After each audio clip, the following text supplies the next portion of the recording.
प्रिय विद्यार्थियों, आज का ये वीडियो मेरी दृष्टि में राजनीति विज्ञान पढ़ने वाले या किसी भी प्रतियोगी परीक्षा की तैयारी करने वाले विद्यार्थी के लिए बहुत ही महत्वपूर्ण है। सरकारों से संबंधित अनेक प्रश्न परीक्षाओं में पूछे जाते हैं या यूं भी हमें इसके विषय में जानकारी होना आवश्यक है।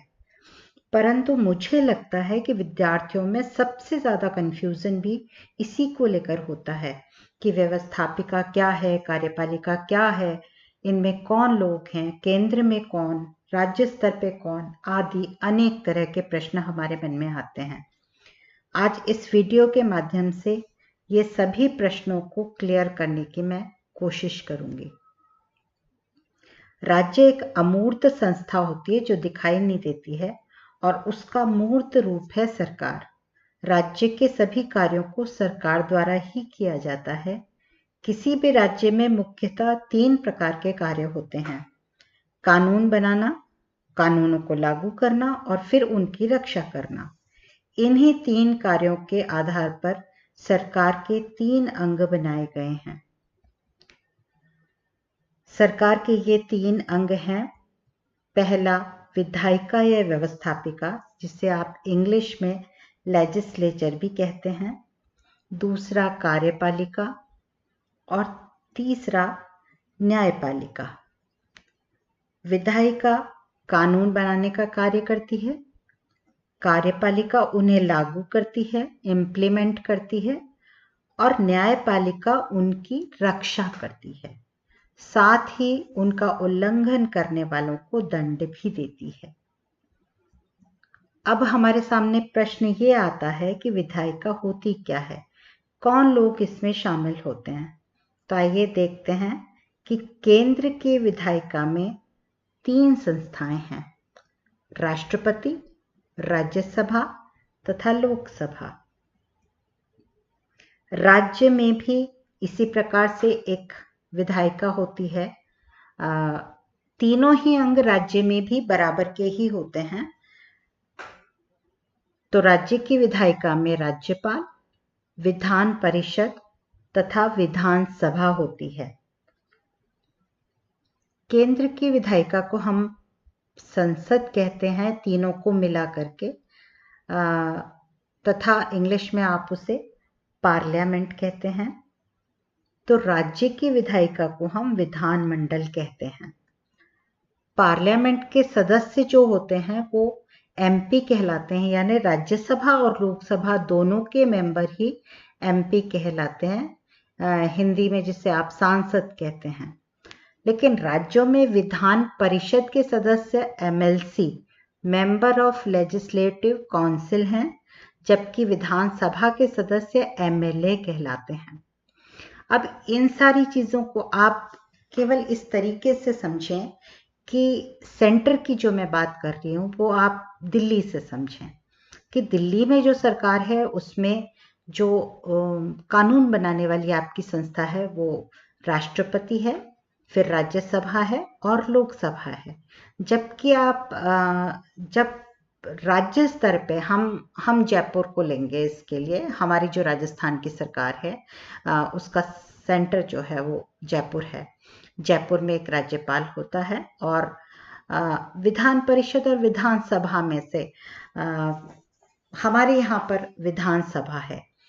सेंटर और स्टेट दोनों में एक अंतर ये है कि सेंटर जो है वहाँ पर विधायिका द्विसदनीय है और राज्यों के अंदर इसको राज्यों की इच्छा पर छोड़ा गया है कि जो राज्य चाहे वो द्विसदनीय रख सकता है, और अगर राज्य न चाहे द्विसदनीय तो वो एक सदनीय भी रख सकता है। और राजस्थान ने हमारी विधायिका को एक सदनीय रखा है।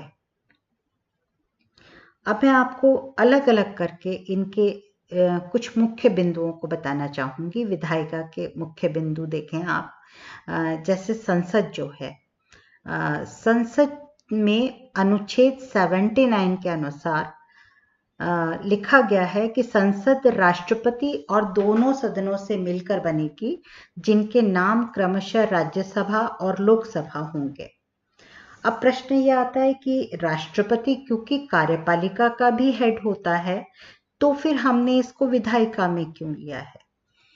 तो भारत में संसदात्मक लोकतंत्र को प्रभावी बनाने के लिए व्यवस्थापिका कार्यपालिका का समन्वय करना आवश्यक था।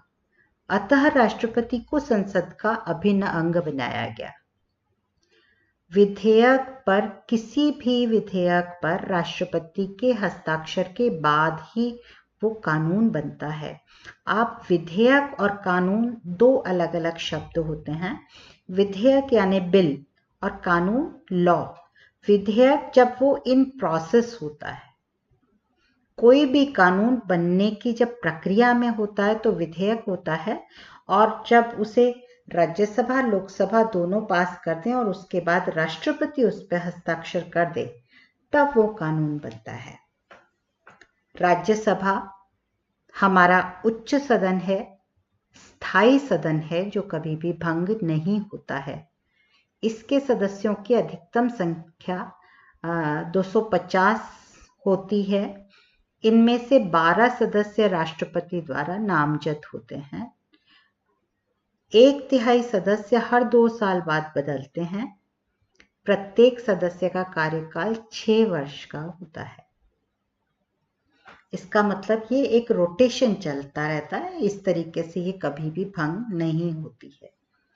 सदस्यों का चुनाव संघ के विभिन्न क्षेत्रों की विधानसभाओं के सदस्यों द्वारा किया जाता है, अर्थात जनता के द्वारा अप्रत्यक्ष रूप से इनका चुनाव होता है। इसके सदस्यों को कभी भी प्रत्यक्ष तौर पे चुना नहीं जाता है।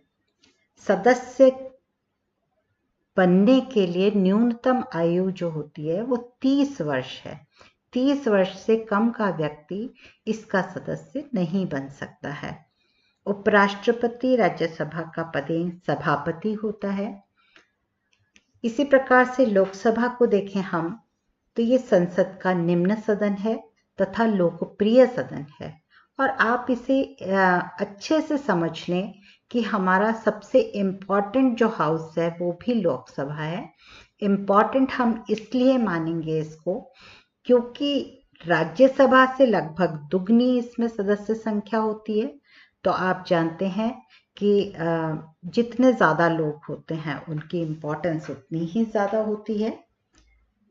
दूसरा सबसे बड़ा कारण होता है कि प्रत्यक्ष तौर से इनका चुनाव होता है, तो ये वैसे भी ज़्यादा इम्पोर्टेंट होते हैं। और तीसरा जो बहुत बड़ा फैक्टर है इसका कि वित्त की सारी शक्तियां लोकसभा के पास होती हैं, इसलिए ये बहुत इम्पोर्टेंट हाउस होता है।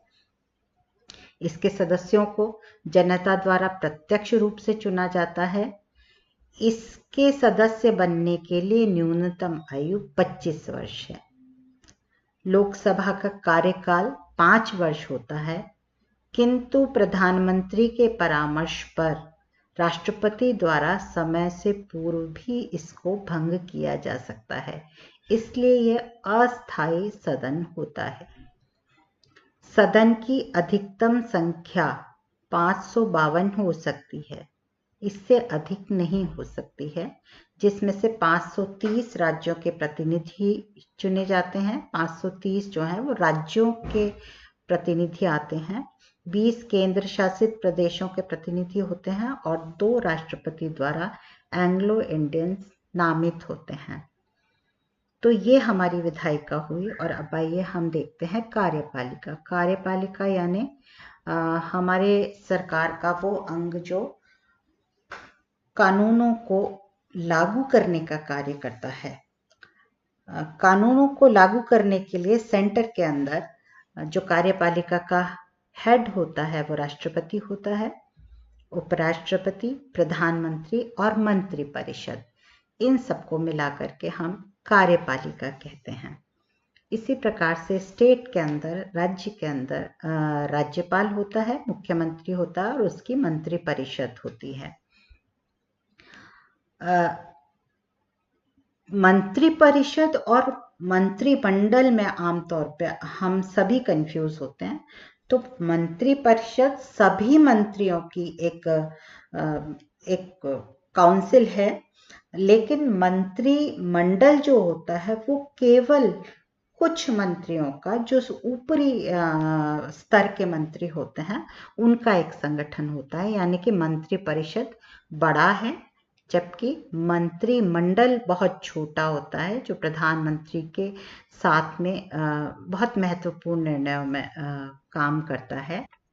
कार्यपालिका के विषय में एक महत्वपूर्ण बात और, कार्यपालिका सरकार का वो अंग है जो सरकार के कानून तथा पॉलिसी को इम्प्लीमेंट करने का कार्य करती है। प्रत्येक मंत्री एक मंत्रालय का हेड होता है, जैसे वित्त मंत्री वित्त मंत्रालय का, गृह मंत्री गृह मंत्रालय का, आदि आदि। जिस विषय से संबंधित कानून होगा उस मंत्री तक पहुंचेगा और उसे लागू करने के लिए उसके नीचे एक पूरा विभाग कार्य करता है, जिसमें सारे सरकारी अधिकारी शामिल होते हैं जो भर्ती के माध्यम से आते हैं। इन्हें स्थायी कार्यपालिका कहा जाता है। इस प्रकार कार्यपालिका दो प्रकार की हुई, अस्थायी कार्यपालिका तथा स्थायी कार्यपालिका। अस्थायी कार्यपालिका का मतलब राष्ट्रपति, उपराष्ट्रपति, प्रधानमंत्री और मंत्रिपरिषद, जो केवल 5 साल के लिए चुनी जाती है और उसके बाद बदल जाती है। लेकिन स्थायी कार्यपालिका में सारे सरकारी अधिकारी जो भर्ती के माध्यम से आते हैं, जो एक बार आने के बाद अपने पद से रिटायर होने तक उसमें कार्य करते हैं, सरकार के लिए तटस्थ रूप में कार्य करते हैं, उन्हें हम स्थायी कार्यपालिका कहते हैं। इसके बाद हम न्यायपालिका पे आते हैं। न्यायपालिका जो है वो हमारे यहाँ पर बहुत इम्पॉर्टेंट पार्ट है सरकार का, क्योंकि दो जो हमारे विधायिका और कार्यपालिका हैं, उन पर चेक रखने का काम हमारी न्यायपालिका करती है। न्यायपालिका संविधान की रक्षा करती है। वो ये देखती है कि विधायिका द्वारा जो कानून बने वो संविधान के अनुरूप हैं या नहीं है, कार्यपालिका ने उन कानूनों को उसी रूप में लागू किया या नहीं किया। इस प्रकार से एक चेक हमारे दोनों अन्य अंगों पर होता है। तो इस प्रकार न्यायपालिका जो है वो संविधान की एक प्रकार से संरक्षक है। हमारी यानी भारत की न्यायपालिका एकीकृत न्यायपालिका है, यानी कि ऊपर से नीचे तक वो एक ही सूत्र में बंधी हुई है। इसमें केंद्र और राज्यों का कोई भी डिवीजन नहीं होता है। ऊपर से नीचे तक हमारी एकीकृत न्यायपालिका है, यानी कि सबसे ऊपर सुप्रीम कोर्ट है जो एक है पूरे देश में, जो कि जो न्यू दिल्ली में है, दिल्ली में है। उसके बाद हाई कोर्ट्स हैं जो कि 25 हैं, लगभग हर स्टेट में एक है। मैंने लगभग कहा है, कई जगह पर 2 को मिला करके भी एक हाई कोर्ट बना दिया गया है। और उसके नीचे बहुत सारे डिस्ट्रिक्ट कोर्ट्स आते हैं, इसीलिए हमने इसको एक पिरामिड का शेप दिया है। तो इस प्रकार से हमारे सरकार के तीनों अंग जो हैं वो कार्य करते हैं। मुझे लगता है शायद ये वीडियो देख कर के आपको बहुत सारी चीज़ें जो हैं वो क्लियर हो गई होंगी।